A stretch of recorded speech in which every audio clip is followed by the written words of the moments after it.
if you have pain right here on the outside of your hip, right there where that bone is, well, I'm gonna show you how to fix that hip pain instantly. Your hips are one of the most complex joints of your body, right? They can move in all kinds of different ways, which means they're prone to more pain and inflammation, especially if we don't know how to move our body right, or we end up developing a lot of tightness from years of not moving our bodies as much as we should. Now, if you have pain on the outside of your hip, right where this bone is, okay, what you can do is touch the outside of your hip and feel, is it right where that bone is? Then you might have something called hip bursitis, okay? If you have hip bursitis, then here's why this hip pain might be occurring.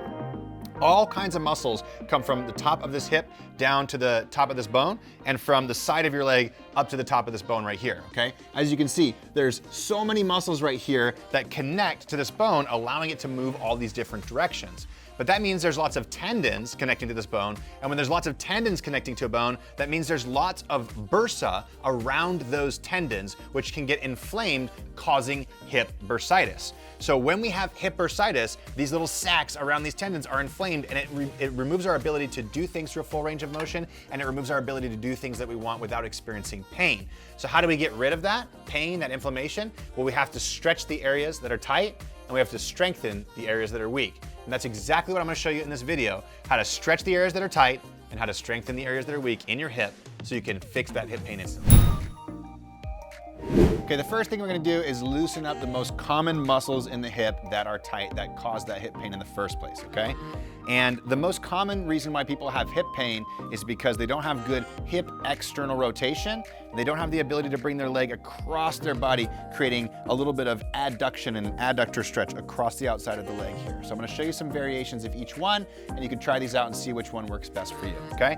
So to start out with, we're gonna focus on the glute and the hip external rotators. And so one of the best ways to do this is we take our ankle, we cross it over our knee, and we make this nice figure 4. Now for some people right here, this might be enough of a stretch. If this is you, then you can just kind of work on walking your foot up like this, and you want to feel that stretch on the outside of this hip all the way over here, okay? Outside of the hip, glute, all those muscles right there.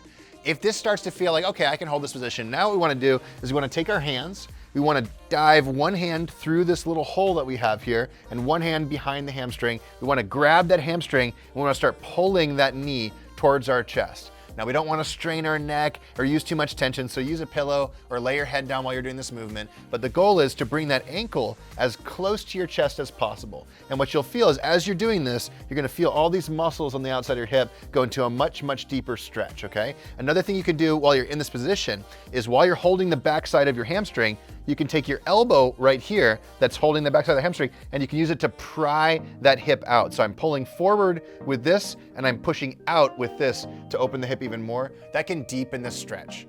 Now, when you're holding this stretch, what you want to do is breathe into the belly, exhale and relax. And every time you exhale, try to pull your knee closer to your chest and hold this for at least 60 and a maximum of 90 seconds before switching sides. Now, once you finish one side, come down and notice how much better your hip feels immediately by just doing this one stretch. Now we want to work on stretching the outside of the hip all the way down the abductors, all right? So we're going to do this. We're going to take the same stretch, cross our foot over our knee. This time we're going to allow our leg to come down flat like this as we allow the spine to rotate a little bit.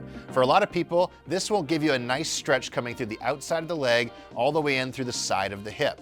Now, if that's not enough stretch for you, what you can do is one of two things. You can either grab the knee and pull the knee towards your body like this, where you'll feel a deeper stretch on the outside of the leg, on the outside of the hip. And again, breathe and relax, inhaling and exhaling as you try to bring this knee closer to the ground.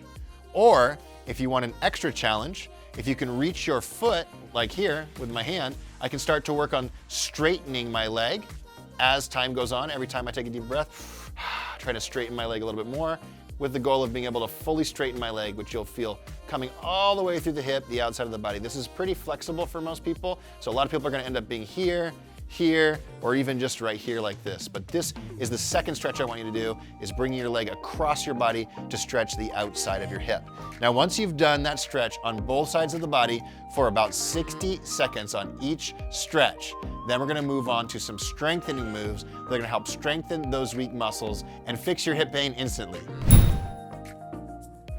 Okay, now for the strengthening portion of fixing your hip pain instantly. We want to strengthen the muscles on the outside of the hip that abduct your leg like this. When we strengthen these muscles, it makes things like walking up and down stairs significantly easier, even just walking, sitting, standing, etc. And if these muscles are weak, it's gonna make all those things feel a lot worse and eventually end up with either hip or lower back pain, okay? So what we're gonna do is a simple side-lying hip scissor. So you're gonna lie down on your side, you can put a pillow underneath, you can put your arm under you for support, but we want us to make sure that our hips are perpendicular to the ground like this. Now from there, what we're gonna do is this. I'm gonna turn my big toe towards my heel. That way I isolate this glute medius and abductors right here. So I don't want my feet parallel like this. I wanna turn my big toe towards my heel.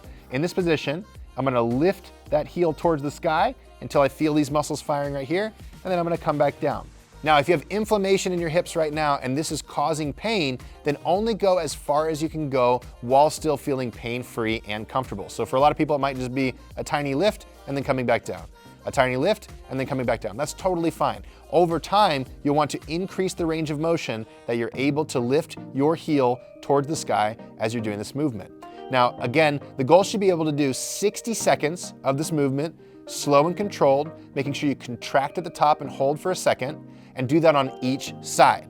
This is gonna strengthen those muscles that move the leg out, that stabilize the pelvis, and it's gonna help you fix that hip pain instantly.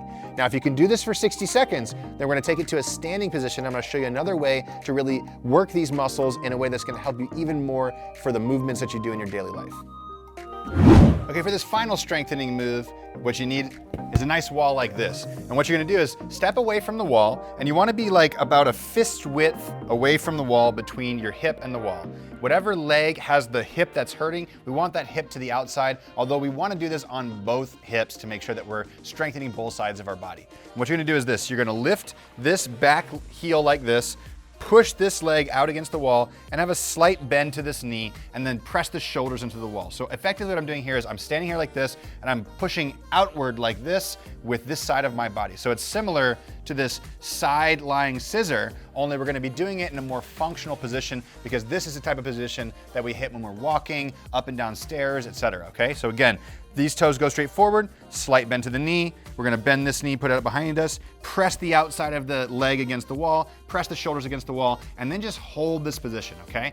If you don't start to feel a little bit of the muscles fatiguing on the outsides of your hip, then what you can do is this, bow forward from the hip and bend this knee just ever so slightly more, not very much. The more you bend this and the more you bow forward through the hips, the more you're gonna feel these muscles working significantly harder.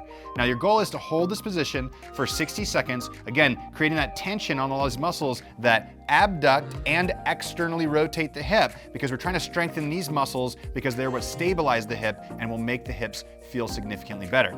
Now, once you hold this for 60 seconds, come off the wall, shake it out. You can shift your hips a little bit and then make sure you repeat on the other side to make sure you have balanced strength on each side. Okay, after you do these two stretches and these two moves, let us know in the comments how your hip feels now. Your hip pain should have gone away almost instantly, at least a little bit. And if you continue this frequently throughout your week, it's gonna make your hips feel significantly better and protect them against future injuries as well. Now, if you really want to protect them against future injuries, you've got to learn how to move your whole body better, which is exactly what we teach over at WeShape. And you can try one of our personalized at-home workouts for free by clicking the link below.